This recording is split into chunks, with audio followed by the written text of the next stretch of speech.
النهاردة واحنا قاعدين أنا وماما في البيت سمعنا صوت زفة جامدة وعربيات بتزمر في الشارع. بسأل ماما: إيه اللي بيحصل بره؟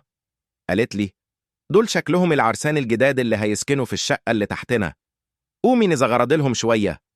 وقفنا نتفرج من البلكونة وهم طالعين شقتهم، بس فجأة حصل موقف قلب الفرح لنكد. العريس وهو طالع داس على فستان العروسة، فحصلت مشادة وكبرت وبقت خناقة.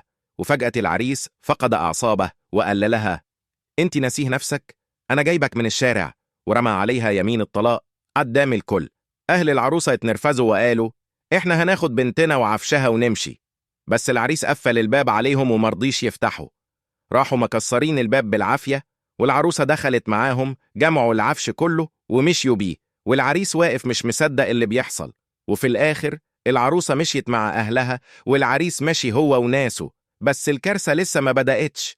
بعد ساعة واحدة بس لقينا زفة تانية ماشية في الشارع، بس المرة دي بعريس وعروسة غير اللي قبلهم. وهنا كانت المفاجأة اللي صدمت كل الناس. طلع إن الناس اللي أخدوا العفش كانوا حرامية، سرقوا الشقة قدام عين الكل ومحدش خد باله.